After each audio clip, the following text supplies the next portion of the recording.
hope you're having an amazing day and you're spending some time, however it looks like for you, relaxing today. I'm taking a little bit of a break over lunch, went for a run, had lunch. Now I'm taking a quick soak before I'm heading back to work. I've got a full day today and just taking a little break. How amazing is this? Sending you some nature love from Vancouver Island. I wanted to jump in here quickly and talk about cravings, because I know if you're watching this, you're following my page, you probably relate with having sugar cravings. Am I right? Am I right? Okay, welcome to the club.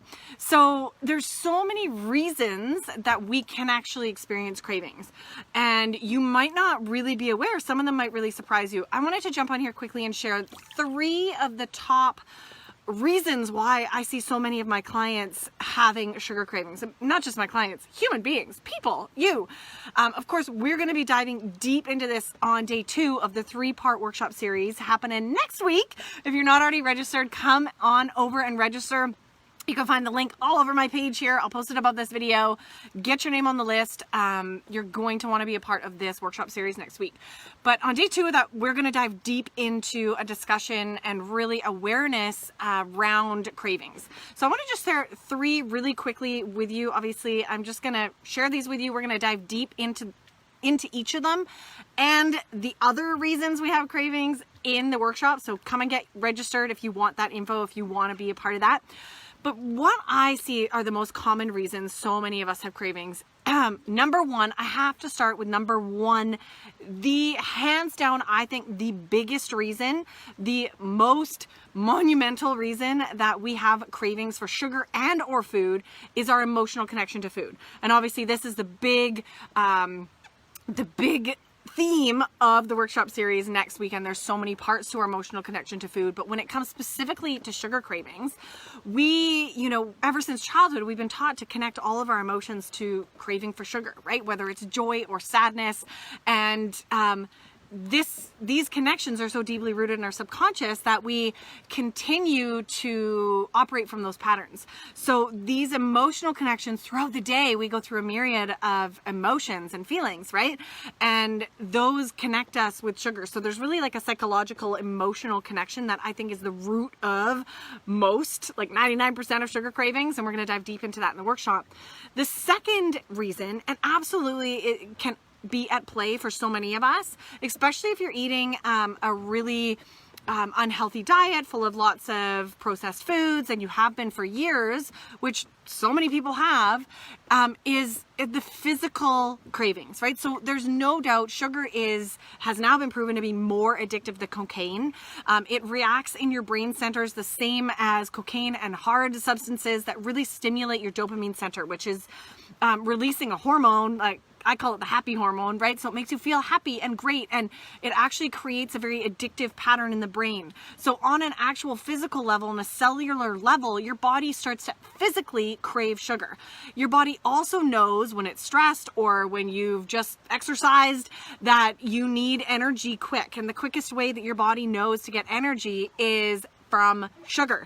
That is the quickest way to spike and get energy in your body. And your body knows this. So it craves for sugar, when you're stressed or when you're tired or when you feel like you need an energy boost. So oftentimes that's absolutely at play. There's a very physical element at play. And also wrapped into that is gut health, right? So there's this physical component, not only at all the cells in your body, your brain craving it, but your gut as well. There is now a lot of research connecting how our health of our gut and the microbiome in our gut really can lead to cravings for different things, and also has a beautiful link to the brain, which is where those cravings kind of trigger for you, right?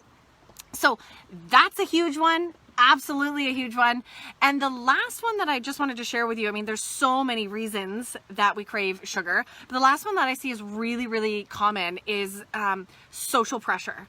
So when we look at something like sugar, we can't imagine a social situation where it's not present and it's not pushed. So this is it's a really complicated situations that we go through, being social, wanting to go out with friends, being at parties, going to a birthday party. And this is something I love diving deep into because it's so unique for each person, and I love going into this with my clients. But these social pressures are really around us all day long, whether it's advertisements or people at your office offering you cookies or encouraging you to have a cookie or baking you cookies personally so you feel bad not eating them. So there is such a social pressure and connection that we have to sugar. It's huge. And this is an area I think so many people overlook and a really big source of a lot of cravings for a lot of us. So there you have it. I just wanted to jump in quick and share those 3 places that so many of us are really getting those cravings from. Of course, there are more. There are more, and there's a lot more to these pieces, and we're going to be diving into that deep on the workshop. On actually day 2, we're diving into cravings, but we've got some incredible things to share with you. And not just that, not just information, you're going to be getting an encouragement and accountability and motivation to actually start taking action next week. So you're going to start with the homework and the workbooks that come with the workshop. If you're registered, you're going to be actually taking action and getting crystal clear on where cravings are coming from for you, learning about the other places that cravings are coming from, and getting so clear on what your next steps are. So this is going to be an incredible week next week. We're kicking things off Monday. Then there's another workshop Wednesday and Friday. So it's an awesome week I have planned for you. You're definitely going to want to come and get registered if cravings are something that you struggle with, or if you relate with being a stress eater or an emotional eater. Like, this is for you, and it's completely free. I don't know if I mentioned that. Did I mention that? It's totally free. So come on over to the link above. Obviously it's everywhere on my page. You can find it. Come and get registered before we kick things off on Monday, and I can't wait to see you there. Bye.